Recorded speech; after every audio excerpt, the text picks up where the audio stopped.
재산 다 줬더니 요양원 얘기가 나오더군요. 그래서요. 이젠 저답게 살기로 했습니다. 새벽 햇살이 한옥기와 지붕 위로 스며들었다. 윤선아는 평소처럼 눈을 떴다. 누운 자리에서 한참을 천장을 바라보다가 천천히 몸을 일으켰다. 방 안에는 자그마한 옷장이 있었고 그 안엔 그녀가 젊은 시절 지었던 한복들이 가지런히 걸려 있었다. 손때 묻은 실크천을 어루만지며 그녀는 속으로 중얼거렸다. 이 옷들도 다 내 손길이 닿았었지. 주방으로 내려가 쌀을 씻고 국을 끓였다. 따끈한 밥 한 술에 무채국을 곁들여 아침 식사를 조용히 마쳤다. 혼자 먹는 밥상은 늘 조용했다. TV 소리도 없이 흐르는 고요한 시간 속 그녀는 한 번 더 휴대폰을 들여다보았다. 큰아들 동석에게 보낸 안부 메시지는 여전히 읽지 않은 상태였다. 차남 동우에게는 더 이상 기대하지 않는지도 오래였다. 창문을 열자 바람이 스르륵 들어와 가슴속 공기까지 바꾸는 듯했다. 동네 마당 끝에 핀 매화꽃 몇 송이가 눈에 들어왔다. 매년 봄마다 피던 그 꽃이 어쩐지 오늘은 다르게 느껴졌다. 윤선아는 무릎 위에 손을 올리고 천천히 속으로 생각했다. 애들 키우느라 내가 뭘 했나. 남편 없이 두 아들 장가 보내고 결혼자금에 전세 보증금에 나란 사람은 온통 어머니였지. 오래된 앨범을 꺼내 거실에 펼쳤다. 돌잔치 사진, 졸업사진, 결혼식 날 단체 사진, 그 안엔 한복을 입은 선아의 모습도 있었다. 그녀는 그 사진을 조용히 바라보다가 고개를 끄덕였다. 이제는 나를 위해 살아도 되지 않겠냐고 자신에게 묻고 있었다.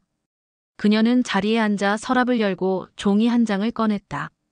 전주시청 복지과에서 받은 기부 상담 안내서였다. 며칠 전 우연히 들른 구청에서 우연히 읽은 공지문 하나에 마음이 끌렸다. 소아암 아이들을 위한 후원 기부자 모집. 그날 이후 윤선아의 마음은 하루에도 몇 번씩 그 문장을 떠올렸다. 결국 그녀는 결심했다.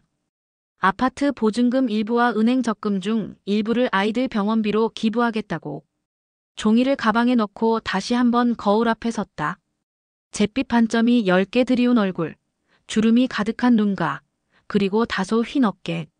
하지만 그 눈동자만은 또렷했다. 선아는 속삭이듯 혼잣말을 했다. 이제는 좀 나답게 살고 싶다고. 내 이름으로 살아보고 싶다고. 그날 저녁 평소보다 일찍 불을 껐다. 밤하늘은 구름 한 점 없이 맑았고 별이 총총히 떠 있었다. 선아는 이불을 덮으며 조용히 중얼거렸다.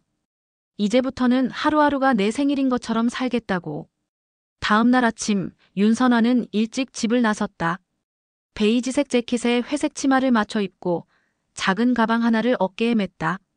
낡았지만 깔끔한 검은 구두에 구두약까지 정성껏 칠해놓았다.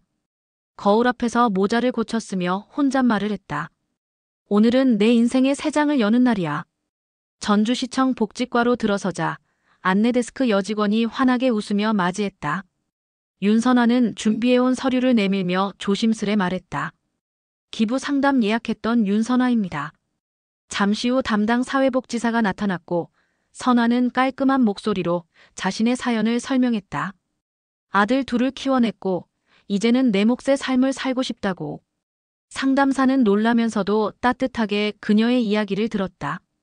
병원비 때문에 치료를 포기하는 아이들이 많다고 설명하자 윤선아는 더 단단한 눈빛으로 고개를 끄덕였다. 적금 일부와 전세 보증금 중 일부를 기부하기로 한 그녀는 계약서에 사인을 하며 가슴이 이상하게 후련해짐을 느꼈다.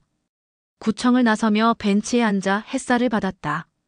지나가는 사람들 속에 섞여 있으면서도 윤선아는 오랜만에 세상과 연결된 느낌을 받았다. 손바닥에 닿는 종이의 질감이 낯설지 않게 느껴졌다. 이제는 누군가를 위해 내 마음을 쓰는 게 아니라 나를 위해 쓰는 거라고 생각하니 어쩐지 눈시울이 뜨거워졌다. 그 길로 그녀는 한옥마을 끝자락의 작은 문화센터에 들렀다. 한복 만들기 체험 프로그램 자원봉사자 모집 공고가 눈에 들어왔다. 평생 지어온 손맛이 아까워 신청서를 냈다. 다음 주부터 일주일에 2번 아이들과 외국인들에게 한복을 가르치는 수업이 예정되어 있었다. 선아는 이름을 적으며 다시 한번 미소 지었다. 이제야 진짜 나로 살아가는 것 같다고. 저녁 무렵 집에 돌아와 한복 치마 한 벌을 꺼냈다. 그것은 그녀가 마지막으로 직접 지었던 연분홍 치마였다. 찢어진 단을 수선하며 그녀는 속으로 중얼거렸다. 나 자신을 다시 바느질해가는 기분이라고. 바늘이 천을 뚫는 감촉이 오래된 친구처럼 다정하게 느껴졌다. 그날 밤 잠들기 전 그녀는 큰아들 동석의 카카오톡 프로필을 한 번 더 확인했다. 바쁨이라는 상태 메시지는 여전했다. 하지만 이번엔 더 이상 서운하지 않았다.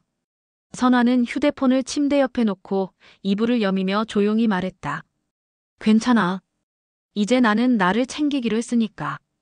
그날은 유난히 햇살이 따가웠다. 윤선아는 아침 일찍부터 작은 찻잔을 정리하며 마음을 다잡고 있었다.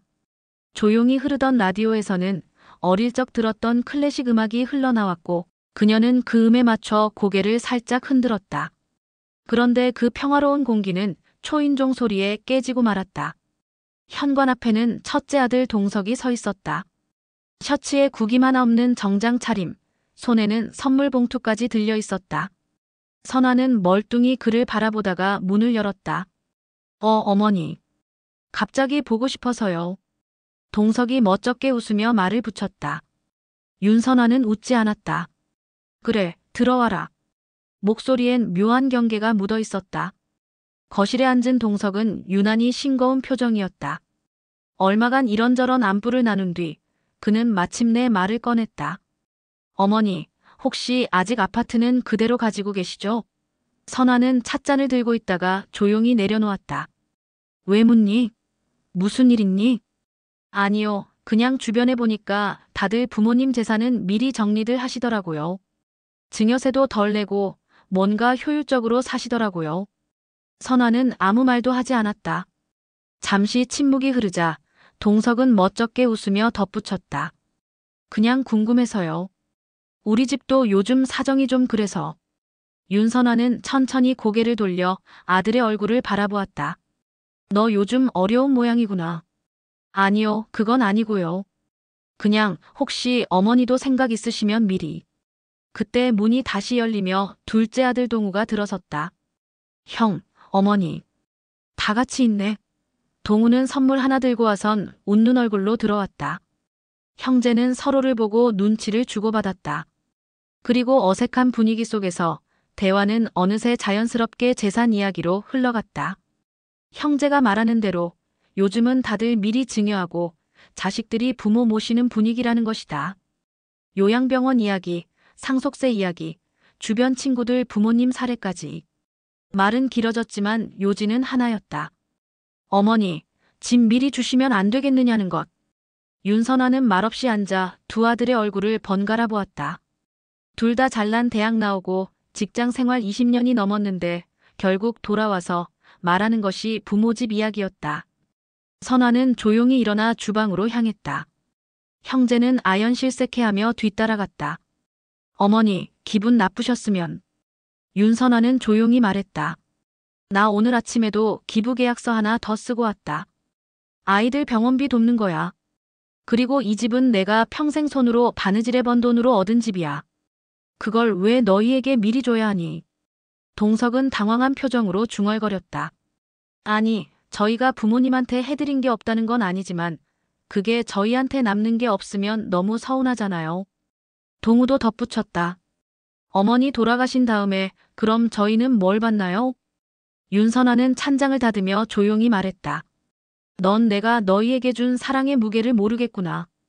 그게 돈보다 가볍다고 생각하니. 형제는 말문이 막혀 고개를 떨구었다.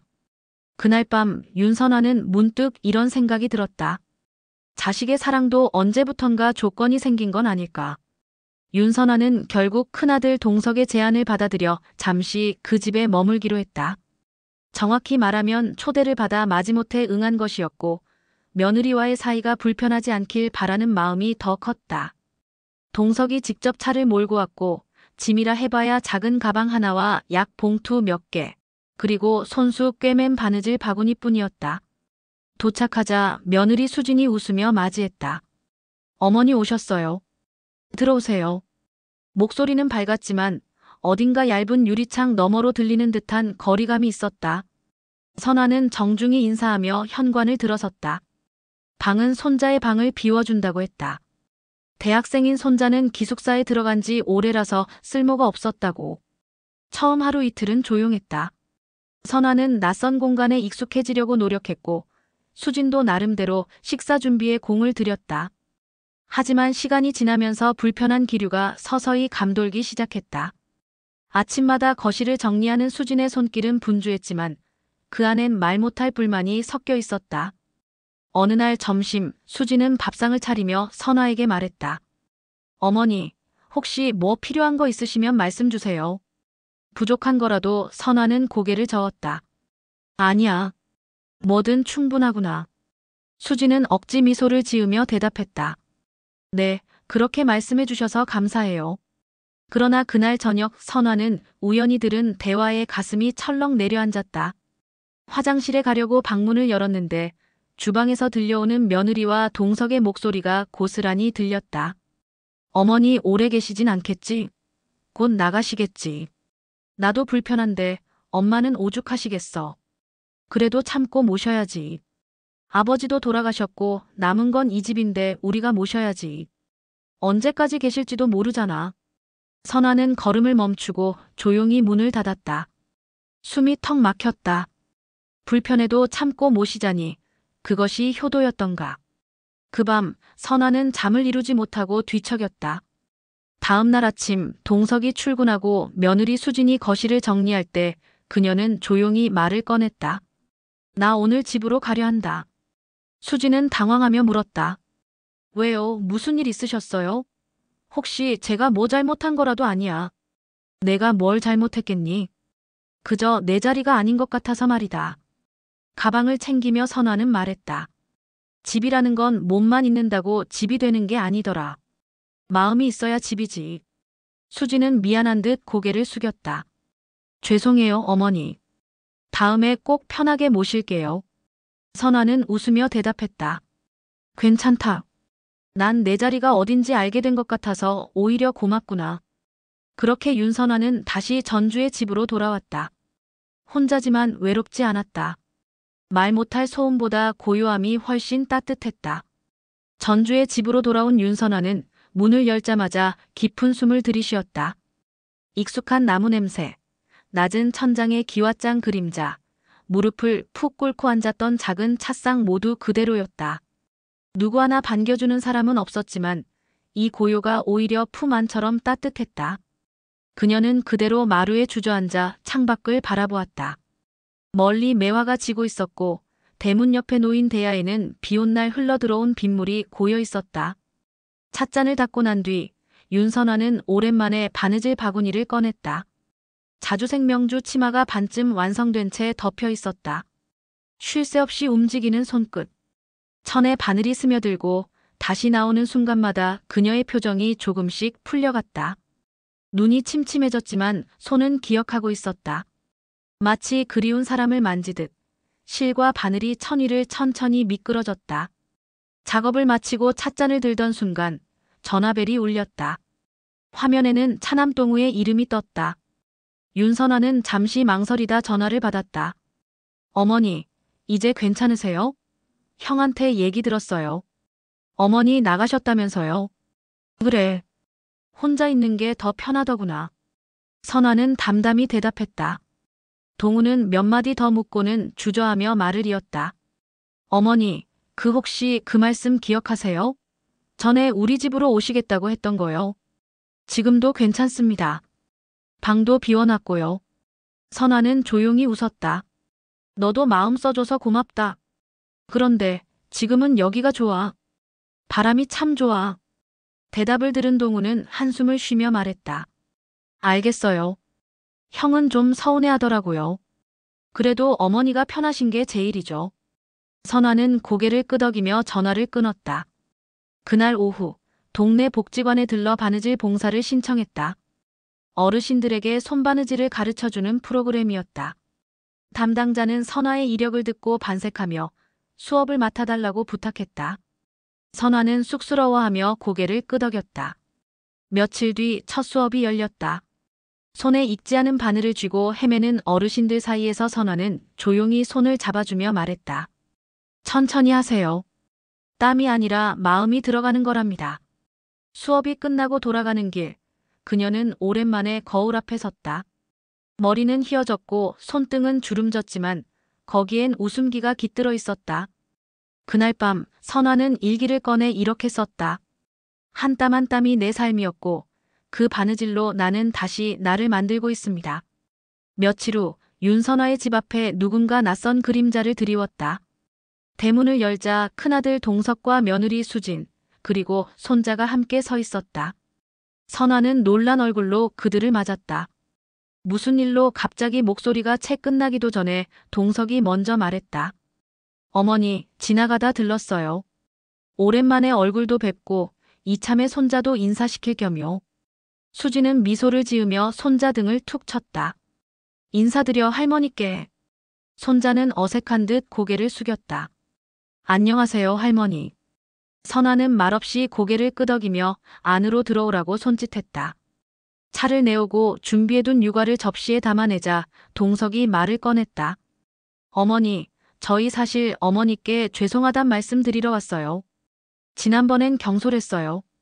어머니께서 어떤 마음으로 혼자 계신지 이제야 조금은 알겠더라고요. 수진도 고개를 끄덕였다. 저도요. 사실은 며칠 전 시어머니께서 만든 한복 사진을 봤어요. 어머니가 바느질로 인생을 짜오신 분이란 걸 너무 늦게 알았죠. 참 멋지세요. 선화는 놀란 듯 그들을 바라보았다. 그런 말 처음이었다. 언제부턴가 아들 부부와는 생활비나 건강 이야기만 나눴지 자신의 인생에 대해 말할 기회도 들으려는 태도도 없었던 것이다. 손자는 수줍게 말했다. 할머니, 아빠가 그랬어요. 할머니가 옛날엔 한복장인이셨다고. 나중에 제 졸업식 때 입을 한복 할머니가 지어주시면 좋겠어요. 그 말에 선화의 눈가가 붉어졌다. 아무 말 없이 찻잔을 들어올리며 천천히 놓았다. 그녀는 웃으며 말했다. 그럼 내 졸업식 때 입을 한복은 꼭 내가 지어주마. 아직 눈은 침침하지만 손은 살아있거든. 동석은 머쓱하게 웃으며 말했다. 어머니, 너무 늦게 철이 들어 죄송합니다. 저희 이제라도 좀 자주 찾아뵐게요. 선화는 담담하게 대답했다. 그래라. 다 늦은 것도 아니니. 그날 저녁 식사를 마친 가족은 한옥마루에 둘러앉아 봄바람을 맞았다. 오래전처럼, 아이들이 어릴 때처럼. 조용히 밤이 내리고 별이 떠올랐다. 선화는 별빛을 바라보며 속삭였다. 사람 마음이란 게 참 오래 걸려서야 도착하는 법이구나.